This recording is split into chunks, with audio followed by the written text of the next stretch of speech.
जय मसीह की 1 year Bible study. दिन 29। उत्पत्ति अध्याय 15। अब्राम के साथ यहोवा के वाचा बांधने का वर्णन।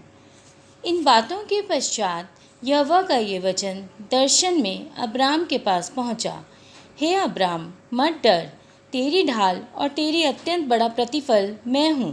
अब्राम ने कहा, हे प्रभु यहोवा, मैं तो निर्वंश हूँ और मेरे घर का वारिस ये दमिश्कवासी एलीएज़र होगा, अतः तू मुझे क्या देगा? और अब्राम ने कहा, मुझे तो तूने वंश नहीं दिया, और क्या देखता हूँ कि मेरे घर में उत्पन्न हुआ एक जन मेरा वारिस होगा। तब यहोवा का ये वचन उसके पास पहुँचा, यह तेरा वारिस ना होगा, तेरा जो निज पुत्र होगा वही तेरा वारिस होगा। और उसने उसको बाहर ले जा के कहा, आकाश की ओर दृष्टि करके तारागण को गिन, क्या तू उनको गिन सकता है? फिर उसने कहा, तेरा वंश ऐसा ही होगा। उसने यहोवा पर विश्वास किया और यहोवा ने इस बात को उसके लेखे में धर्म गिना। तब उसने उससे कहा, मैं वही यहोवा हूँ जो तुझे कसदियों के ऊर नगर से बाहर ले आया कि तुझको इस देश का अधिकार दूँ। उसने कहा, हे प्रभु यहोवा, मैं कैसे जानूँ कि मैं इसका अधिकारी होऊंगा? यहोवा ने उससे कहा, मेरे लिए 3 वर्ष की एक कलोर और 3 वर्ष की एक बकरी और 3 वर्ष का एक मेढ़ा और एक पिंडुक और कबूतर का एक बच्चा ले। इन सबों को लेकर उसने बीच से 2 टुकड़े कर दिया और टुकड़ों को आमने सामने रखा, पर चिड़ियों के उसने टुकड़े नहीं किए। तब मांसाहारी पक्षी लोथों पर झपटे, तब अब्राम ने उन्हें उड़ा दिया। जब सूर्य अस्त होने लगा तब अब्राम को भारी नींद आई, और देखो, अत्यंत भय और महाअंधकार ने उसे छा लिया। तब यहोवा ने अब्राम से कहा, यह निश्चय जान कि तेरे वंश पराए देश में परदेसी होकर रहेंगे और उस देश के लोगों के दास हो जाएंगे, और वे उनको 400 वर्ष तक दुख देंगे। फिर जिस देश के वे दास होंगे उसको मैं दंड दूंगा, और उसके पश्चात वे बड़ा धन लेकर वहाँ से निकल आएंगे। तू तो अपने पितरों में कुशल के साथ मिल जाएगा, तुझे पूरे बुढ़ापे में मिट्टी दी जाएगी, पर वे 4थी पीढ़ी में यहाँ फिर आएंगे, क्योंकि अब तक एमोरियों का अधर्म पूरा नहीं हुआ है। और ऐसा हुआ कि जब सूर्य अस्त हो गया और घोर अंधकार छा गया, तब एक अंगीठी जिसमें से धुआं उठता था और एक जलती हुई मशाल दिखाई दी, जो उन टुकड़ों के बीच में से होकर निकल गई। इसी दिन यहोवा ने अब्राम के साथ ये वाचा बांधी, मिस्र के महानद से लेकर परात नामक बड़े नद तक जितना देश है, अर्थात केनियों, कनीजियों, कदमोनियों, हित्तियों, परिजियों, रपाइयों, एमोरियों, कनानियों, गिरगोशियों और यबूसियों का देश मैंने तेरे वंश को दिया है। आमीन। मत्ती अध्याय 12, 1 से 21। सबका प्रभु। उस समय यीशु सब के दिन खेतों में से होकर जा रहा था, और उसके चेलों को भूख लगी, तो वे बालें तोड़ तोड़ कर खाने लगे। फरीसियों ने यह देखकर उससे कहा, देख, तेरे चेले वह काम कर रहे हैं जो सब के दिन करना उचित नहीं। उसने उनसे कहा, क्या तुमने नहीं पढ़ा कि दाऊद ने जब वह और उसके साथी भूखे हुए तो क्या किया?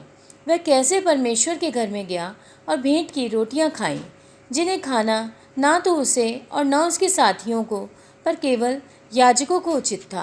पर क्या तुमने व्यवस्था में नहीं पढ़ा कि याजक सब्त के दिन मंदिर में सब्त के दिन की विधि को तोड़ने पर भी निर्दोष ठहरते हैं? पर मैं तुमसे कहता हूँ कि यहाँ वह है जो मंदिर से भी बड़ा है। यदि तुम इसका अर्थ जानते, मैं दया से प्रसन्न होता हूँ, बलिदान से नहीं, तो तुम निर्दोषी को दोषी ना ठहराते। मनुष्य का पुत्र तो सब्त के दिन का भी प्रभु है।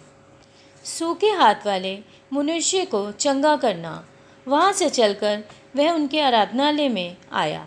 वहाँ एक मनुष्य था जिसका हाथ सूखा हुआ था। उन्होंने यीशु पर दोष लगाने के लिए उससे पूछा, क्या सबके दिन चंगा करना उचित है? उसने उनसे कहा, तुम में ऐसा कौन है जिसकी एक ही भेड़ हो और वह सबके दिन गड्ढे में गिर जाए तो वह उसे पकड़कर ना निकाले? भला मनुष्य का मूल्य भेड़ से कितना बढ़कर है। इसलिए सबके दिन भलाई करना उचित है। तब उसने उस मनुष्य से कहा, अपना हाथ बढ़ा। उसने बढ़ाया और वह फिर दूसरे हाथ की तरह अच्छा हो गया। तब फरीसियों ने बाहर जाकर उसके विरोध में सम्मति की कि उसे किस प्रकार नष्ट करें। परमेश्वर का चुना हुआ सेवक। यह जानकर यीशु वहाँ से चला गया और बहुत लोग उसके पीछे हो लिए, और उसने सबको चंगा किया और उन्हें चिताया कि मुझे प्रकट ना करना, ताकि जो वचन यशायाह भविष्यद्वक्ता के द्वारा कहा गया था वह पूरा हो। देखो, ये मेरा सेवक है जिसे मैंने चुना है, मेरा प्रिय जिससे मेरा मन प्रसन्न है। मैं अपना आत्मा उस पर डालूंगा और वह अन्य जातियों को न्याय का समाचार देगा। वह न झगड़ा करेगा और न धूम मचाएगा, और न बाजारों में कोई इसका शब्द सुनेगा। वह कुचले हुए सरकंडों को ना तोड़ेगा और धुआं देती हुई बत्ती को ना बुझाएगा, जब तक वह न्याय को प्रबल न कराए और अन्य जातियां उसके नाम पर आशा रखेंगी। आमीन। यिर्मयाह अध्याय 6 22 से 30। उत्तर दिशा से आक्रमण। यहोवा यूँ कहता है, देखो, उत्तर से वरन पृथ्वी की छोर से एक बड़ी जाति के लोग इस देश के विरोध में उभारे जाएंगे। वे धनुष और बर्छी धारण किए हुए आएंगे। वे क्रूर और निर्दयी हैं, और जब वे बोलते हैं तब मानो समुंदर गरजता है। वे घोड़ों पर चढ़े हुए आएंगे। हे सिय्योन, वे वीर के समान सशस्त्र होकर तुम पर चढ़ाई करेंगे। इसका समाचार सुनते ही हमारे हाथ ढीले पड़ गए हैं। हम संकट में पड़े हैं। जच्चा की सी पीड़ा हमको उठी है। मैदान में मत निकलो, मार्ग में भी ना चलो, क्योंकि वहाँ शत्रु की तलवार और चारों ओर भय दिखाई पड़ता है। हे मेरी प्रजा, कमर में टाट बांध और राख में लौट। जैसा इकलौते पुत्र के लिए विलाप होता है, वैसा ही बड़ा शोक में विलाप कर, क्योंकि नाश करने वाला हम पर अचानक आ पड़ेगा। मैंने इसलिए तुझे अपनी प्रजा के बीच गुम्बट और गढ़ ठहरा दिया कि तू उनकी चाल परखे और जान ले। वे सब बहुत ही हठी हैं, वे लुतराई करते फिरते हैं। उन सबों की चाल बिगड़ी है। वे निरा तांबा और लोहा ही है। धौंकनी जल गई, सीसा आग में जल गया। ढालने वालों ने व्यर्थ ही ढाला है, क्योंकि बुरे लोग नहीं निकाले गए। उनका नाम खोटी चांदी पड़ेगा, क्योंकि यहोवा ने उनको खोटा पाया है। आमीन।